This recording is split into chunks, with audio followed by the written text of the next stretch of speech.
Okay, so here's some really useful stuff on the guitar. If you're a guitar player looking to play some blues, or you're looking to fill in in a band on some bass guitar, we can learn all we need to learn basically about walking bass lines.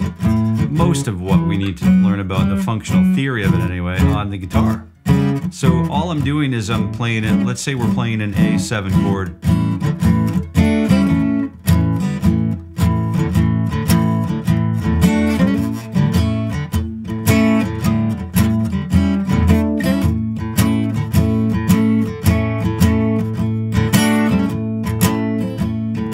Get a little groove going. And I hope you're playing along. We're in standard tuning, you know. I'm gonna hang out on this A for a second.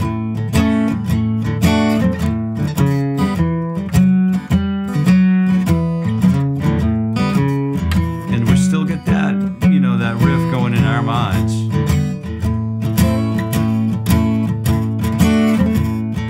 I'm wrapping that thumb around to commit to completely bad technique.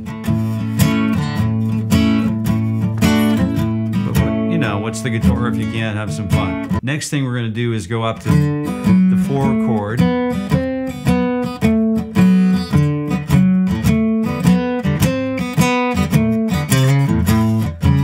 Right?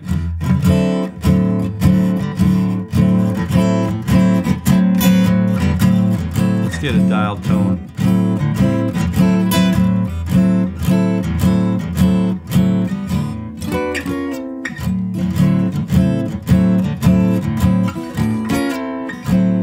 Let's see if we can make that work.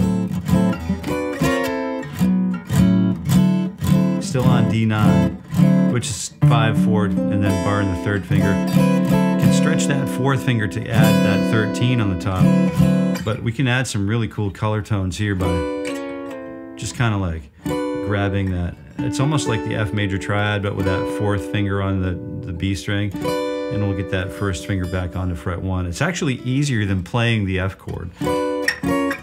Kind of like an F6 shape, right? Or a D minor shape with an F in the bass.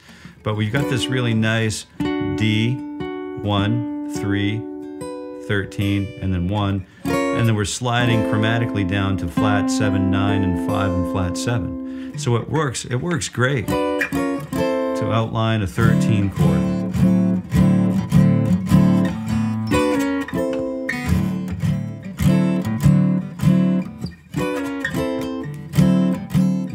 Develop a way to get there and back without it sounding like a complete train wreck.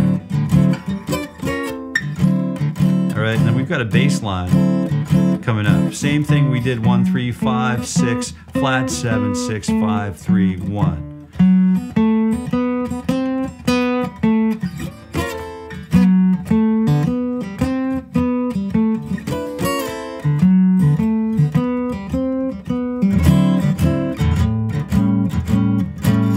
Hear those pieces coming together, right? So if we get disciplined enough, we could play all of those pieces together. The next thing we've got, the bass line is 1, 3, 5, flat 6, flat 7, right? And then back down to the D from the E, 7.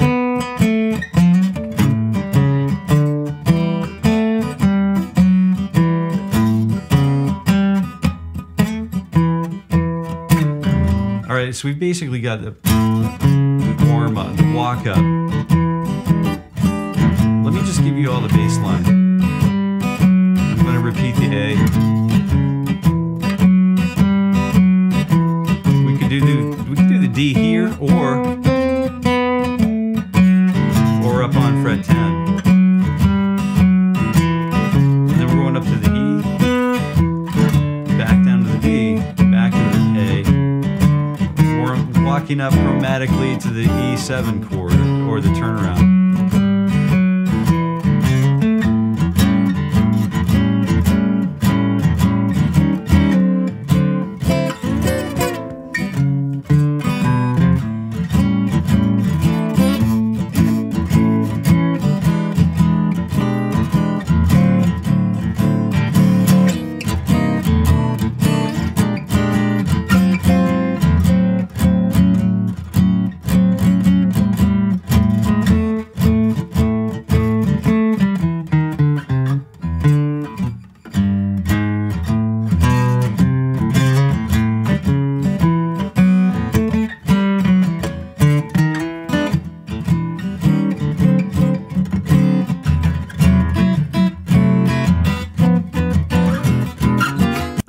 fun stuff, but it all starts with that momentum. 2, 3, 4, back, 2, 3. Stevie Ray Vaughan had it pretty well figured out.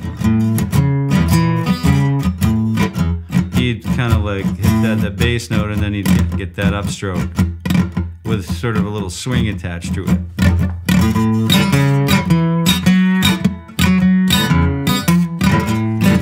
But he also let those open strings as a rip, right? It's that gross negligence just for that split moment that just really gives that some crunch, right?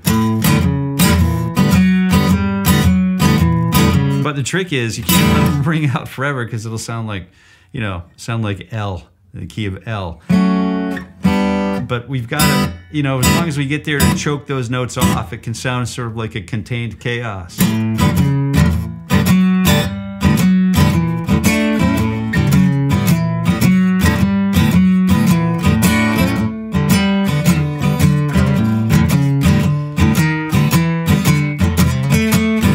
That gives that opportunity, you know, when we get familiar with choking that string set off.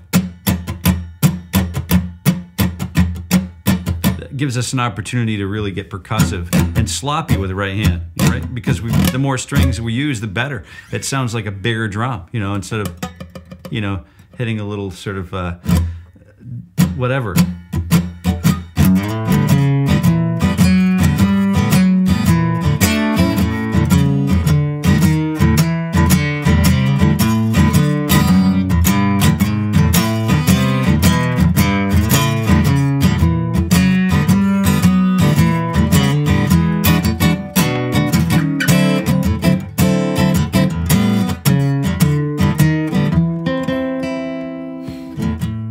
So we've got a pretty good idea about what's going on with the bass guitar, functional bass on the guitar. This is just the beginning.